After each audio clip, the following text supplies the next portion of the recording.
बिस्मिल्लाहिर्रहमानिर्रहीम, अस्सलाम वालेकुम। आप देख रहे हैं यूट्यूब चैनल और मैं हूं उमर अवान। उम्मीद आप सब खैरियत से होंगे।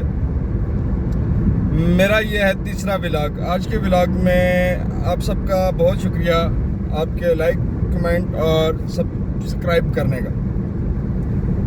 जो लोग इस चैनल पे न्यू आ रहे हैं, न्यू व्यूअर्स हैं, वो सबसे पहले लाइक करें, सब्सक्राइब करें और बेल आइकन प्रेस करना ना भूलें।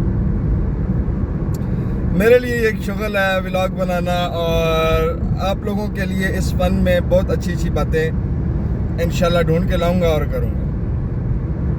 आज मैं आप लोगों के साथ जो एक्सपीरियंस शेयर करने जा रहा हूं वो दुबई का जो फर्स्ट, जब यहाँ पे बंदा न्यू आता है, फर्स्ट एक्सपीरियंस जो होता है वो शेयर करने जा रहा हूँ कि आप लोग जब दुबई में आते हैं तो क्या एक्सपीरियंस होता है। पाकिस्तान में, इंडिया में, नेपाल, श्रीलंका, भूटान, मालदीव, जहाँ से भी कोई आता है वहाँ से हम लोग सोच के आते हैं दुबई जा रहे हैं जी, बहुत अच्छा कंट्री है और बहुत मज़े होंगे, एंजॉयमेंट, एंटरटेनमेंट, एवरीथिंग हमने सोच रखा होता है खुद से। लेकिन जब हम पहुँचते हैं यहाँ पे, सबसे पहले तो जब आप लोग एयरपोर्ट से बाहर निकलते हैं आपको देखने में वाकई बहुत पुरसुकून, बहुत साफ़ सुथरा और बहुत अच्छा माहौल नज़र आता है बाहर। फिर आप जब वहाँ से निकलते हैं, आगे ट्रैवल करते हैं अपने कैंप की तरफ। जो लोग घूमने फिरने आते हैं उनका एक और प्लान होता है, सिस्टम होता है, वो लोग अपने लिए होटल रूम्स वगैरह बुक करते हैं। लेकिन जो लोग काम के लिए आते हैं, मैं उनके हवाले से बात करूँ। वहाँ से बंदा सोच के आता है जी बहुत मज़े होंगे, कुछ काम नहीं होगा, पैसे ही पैसा होगा, ये चिल माहौल। लेकिन जब आप लोग यहाँ पे पहुँचते हैं तो सबसे पहले आपको एक कमरे में घुसाया जाता है जहाँ पे एक कमरे में 6 लोग होते हैं। किसी जगह पे 6 मिल जाते हैं, किसी में 8 मिल जाते हैं। पहले तो आपको समझ ही नहीं आती करना क्या। फिर आपको एक बंदा होता है जिसको कैंप बॉस कहा जाता है, वो आता है, वो आके बताता है जी आपका ये वाला बेड है, आपने इस पे रहना है। आपको पहले ही डबल मंजिल पर बंकर बेड होता है, मीन के एक बेड नीचे और एक उसके ऊपर। आप जब नए आते हो तो मोस्टली चांस ये होता है कि आपको ऊपर वाला बेड मिलता है, क्योंकि जो थोड़े से पुराने हो जाते हैं वो नीचे वाले बेड पे कब्जा कर लेते हैं।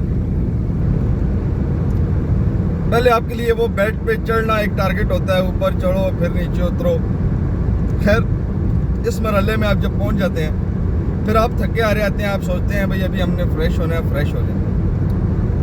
आप लोग अपना टॉवल वगैरह लेके बाथ लेने के लिए वॉशरूम में पहुंचते हैं। जब वहाँ पे जाते हैं तो आप जब नहाने लगते हैं तो आपको पता चलता है कि यहाँ पे गर्मियों में भी बॉयल पानी आ रहा है। दूसरा दचका आपको वहाँ पे वॉशरूम में जाके लगता है। फिर आपको समझ आती है, फिर आप पूछते हैं लोगों से क्या सिलसिला है, क्या तरीका है। जो लोग नए आ रहे हैं उनको ये एक्सपीरियंस होगा और जो यहाँ पे रह रहे हैं उनको भी एक्सपीरियंस होगा।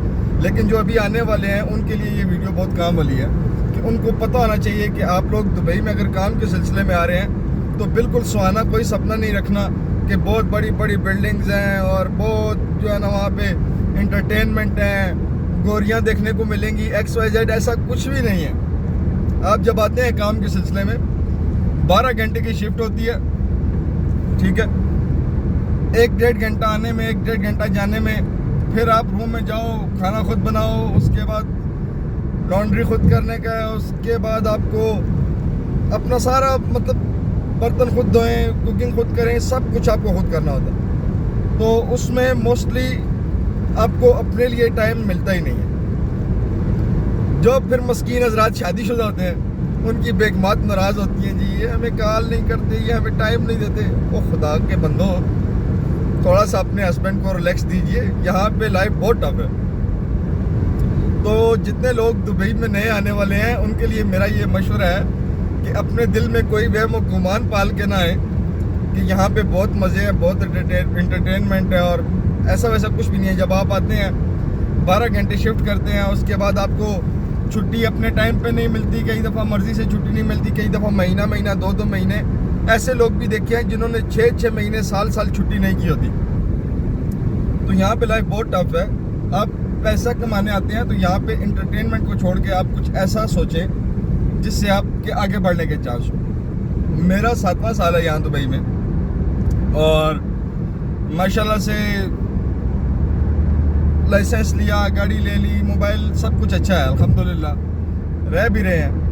तो मेहनत करनी पड़ती है। आप अगर आगे कहें कि आपको वैसे ही 12 घंटे ड्यूटी करेंगे, उसके बाद आप कुछ अपने लिए सोचेंगे नहीं, अपना फ़ायदा नहीं सोचेंगे, तो आपको कुछ भी नहीं मिलने वाला यहाँ पे।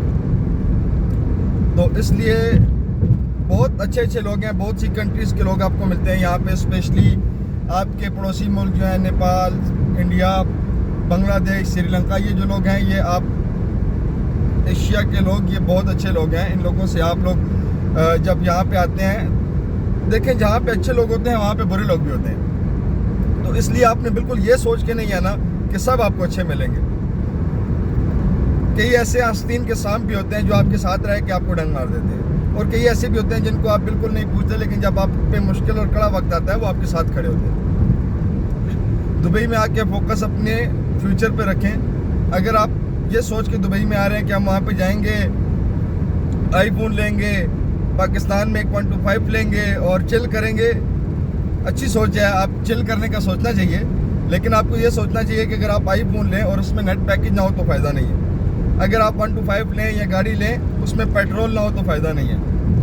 और सबसे बड़ी बात यह है कि जब आप वापस जाएं तो आपके पास इतना होना चाहिए कि आपको वहाँ पे टेंशन कोई ना हो। सेविंग यहाँ पे रह के करना थोड़ा मुश्किल है, और तरीका भी कोई नहीं है। मुश्किल तो है लेकिन हो सकती है। जो नए लोग आ रहे हैं उनके लिए ये मशवरा है कि जब आप आते हैं तो स्टार्टिंग में ही, जब आप लोग यहाँ पे पहुँचते हैं, अपना आते साथ ही अपना एक प्लान बना लें, उस हिसाब से कुछ ना कुछ सेविंग करना स्टार्ट कर दें। अगर आप स्टार्टिंग में नहीं करते तो फिर टाइम के साथ साथ आपके लिए बहुत मुश्किल हो जाता है। अभी मुझे 7 साल हो गए हैं तो कुछ भी सेविंग नहीं है भाई, कुछ नहीं किया हमने, सिर्फ चिल मस्ती किया, एंजॉय किया, एंटरटेनमेंट किया।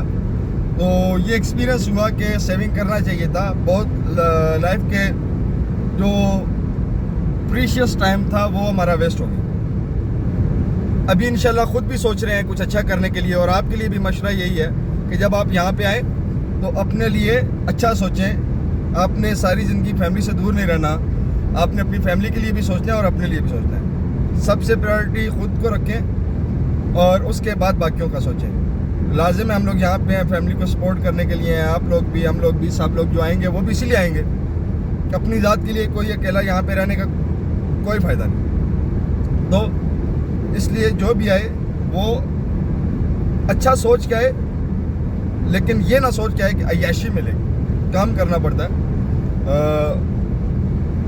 नेक्स्ट व्लॉग में मैं आप लोगों से और भी बहुत सी बातें इस हवाले से शेयर करूँगा। उम्मीद है ये व्लॉग आज का आपको पसंद आया होगा, और इसमें आप लोग जो पुराने लोग हैं यहाँ पे वो अपना एक्सपीरियंस शेयर करें मेरे साथ कमेंट्स में। जिनको 7, 10, 12, 13, 14, 15 साल हो गए हैं, कुछ लोग ऐसे भी हैं जिनको 20-20 साल हो गए हैं। तो अपना अपना एक्सपीरियंस शेयर कीजिए। कोई आपकी बात ऐसी जो आपको लगता हो कि किसी को सीखनी चाहिए, आप लाजमी कमेंट्स में मुझे बताइए, ताकि मैं आपका वो एक्सपीरियंस नेक्स्ट व्लॉग में शेयर कर सकूँ आवाम के साथ। तो फिर एक दफ़ा पिछले व्लॉग में मैंने नहीं बोला तो किसी ने गौर नहीं किया। चैनल को सब्सक्राइब करें, वीडियो को लाइक करें और बेल आइकन प्रेस करना ना भूलें। इसके साथ बहुत शुक्रिया, आप लोगों ने कीमती टाइम दिया। नेक्स्ट व्लॉग में फिर मिलेंगे इंशाल्लाह। अपना बहुत सारा ख्याल रखिए। अल्लाह हाफिज़, अस्सलाम वालेकुम।